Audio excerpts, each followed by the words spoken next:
नमस्कार, केमन आছেন সবাই? শ্রী তেরো পার্বণের আরও একটি পর্বে আপনাদের সবাইকে স্বাগত জানাই। আজকে যে রেসিপি করে দেখাবো সেটা কিন্তু বহুল প্রচলিত এবং বাড়িতে প্রায়ই আমরা সবাই করে থাকি গরমকালে, দই পটল। তবে ওই যে সবাইকার আলাদা আলাদা বানানোর পদ্ধতি আছে, তাতেই কিন্তু স্বাদের রকম ফের হয়। আমি খুব কম মশলা দিয়ে বানাই, অথচ খেতে কিন্তু একই রকমের সুস্বাদু হয়। তাহলে আসুন দেখে নিন দই পটলের রেসিপি। আশা করি আপনাদের ভালো লাগবে। এখানে আমি 400 গ্রাম বড় বড় সাইজের পটল নিয়েছি। যে বড় বড় পটলগুলো বাজারে পাওয়া যায় এগুলো সেগুলোই, আর পিসের হিসেবে এটা 8টা। পটলগুলোকে যেমন পটলের ডালনা করার সময় খানিকটা রেখে রেখে আমরা খোসাটা ছাড়াই, ঠিক একইভাবে খোসাটা ছাড়িয়ে নেব।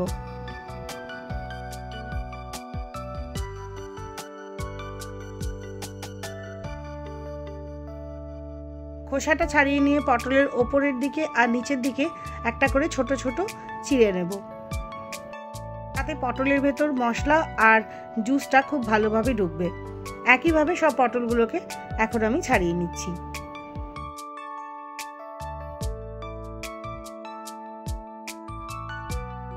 পটলের খোসাগুলো ছাড়ানো হয়ে গেলে পরে সামান্য নুন আর সামান্য হলুদ পটলের গায়ে ভালো করে মাখিয়ে নিতে হবে। খুব ছোট আকারের পটল হলে কিন্তু দই পটল খেতে অতটাও ভালো লাগে না। পটলগুলো বেশ একটু বড় বড় হলে তাহলে দই পটলটা ভালো হয়। এবার বলে দিই কী কী মশলা লাগবে। লাগবে হাফ চা চামচ জিরে, 2টো ছোটো দারচিনির টুকরো, 3টে ছোটো এলাচ, 4টে লবঙ্গ আর একটা তেজপাতা।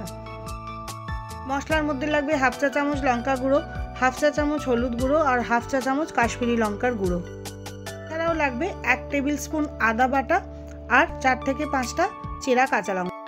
এখানে আমি 1/3 কাপ টক দই নিয়েছি বাড়িতে পাতা, আর নিয়েছি ফ্রেশ ক্রিম। রান্নাটা আমি সর্ষের তেলে করছি, তাই নিয়েছি বেশ খানিকটা সর্ষের তেল। তেলটা ভালোভাবে গরম হলে এবার পটলগুলোকে ছেড়ে দেব।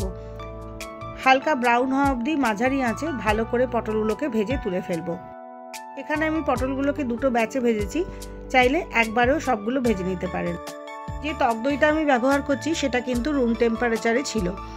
টক দইটা ভালো করে ফেটিয়ে নেবো যাতে ওর মধ্যে কোনো লাম্প বা দানা দানা ভাব না থাকে। তারপরে একে একে দিয়ে দেবো হলুদ, লঙ্কার গুঁড়ো, যে যেমন ঝাল খান তেমনই দেবেন, আর রঙের জন্য দেবো খানিকটা কাশ্মীরি লঙ্কার গুঁড়ো। ঠিক সাথে এর মধ্যে দিয়ে দেবো স্বাদ মতো নুন, আর দিয়ে দেবো 3 চা চামচ চিনি। মিষ্টিটা যে যেমন খেতে ভালোবাসেন সেই অনুযায়ী দেবেন, তবে আমাদের বাড়িতে দই পটলটা একটু টক মিষ্টি স্বাদের হয়, তাই আমি 3 চামচ চিনি দিলাম। আবারও একবার ভালো করে ফেটিয়ে নেব। এখানে আমি 4 চা চামচ মতো সর্ষের তেল গরম হতে দিয়েছি। তেলে পটলটা ভেজেছিলাম সেই তেলে আর গ্রেভিটা রাখবো না, তাহলে গ্রেভিটা কালো হয়ে যাবে। এর মধ্যে দিয়ে দিচ্ছি জিরে, কি সাথে দিয়ে দেবো তেজপাতা আর থেতো করা গরম মশলাটাও। সুন্দর গন্ধ বেরোনো পর্যন্ত কম আঁচে মশলাটাকে একটু নেড়ে চেড়ে নেব। গ্যাসের ফ্লেমটা কম রেখেই এর মধ্যে দিয়ে দেবো 1 টেবিল চামচ আদা বাটাও। আদাটাকেও কাঁচা গন্ধ চলে না যাওয়া পর্যন্ত ভালো করে ভেজে নেব। 1 চিমটে নুন দিয়ে দিলাম যাতে আদাটা না ছিটকোয়। আদাটাকেও 1 মিনিট মতো ভালো করে নাড়াচাড়া করে নেব। এবার দিয়ে দেবো ভাজা পটলগুলো। ভাজা পটলের সাথে যে তেলটা থাকে সেটা দিতেও কিন্তু ভুলবেন না। পটলগুলোকে মাঝারি আঁচে মিনিট 2 নাড়াচাড়া করে নেব ফোড়নের সাথে। খানিকক্ষণ নাড়াচাড়া করা হলে পরে এবার দিয়ে দেবো 1/2 কাপ মতো জল। জলের পরিমাণ কিন্তু খুব বেশি দেবেন না, তাহলে গ্রেভিটা কিন্তু খুবই পাতলা হয়ে যাবে। এবার ঢাকা দিয়ে গ্যাসটা কম করে 10 মিনিট মতো রান্না হতে দেব। 10 মিনিট পরে একবার দেখে নেব ঢাকা খুলে যে পটলগুলো সেদ্ধ হয়েছে কিনা। একটা ফর্ক দিয়ে পটলগুলো সেদ্ধ হয়েছে কিনা দেখে নিলাম। পটলগুলো ভালো মতোই সেদ্ধ হয়ে গেছে। এবার একই সাথে দিয়ে দেবো 4 থেকে 5টা চেরা কাঁচা লঙ্কা।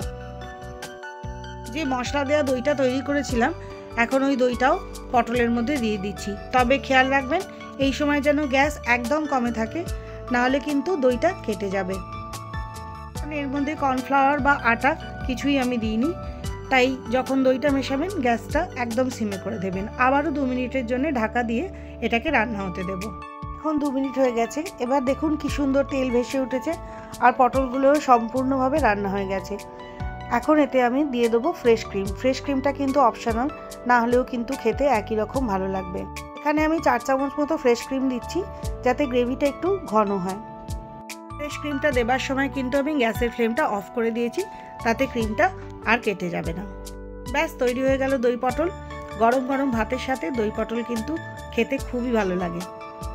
খুব কম মশলার ব্যবহারেও এই দই পটলটা কিন্তু খেতে অসাধারণ হয়।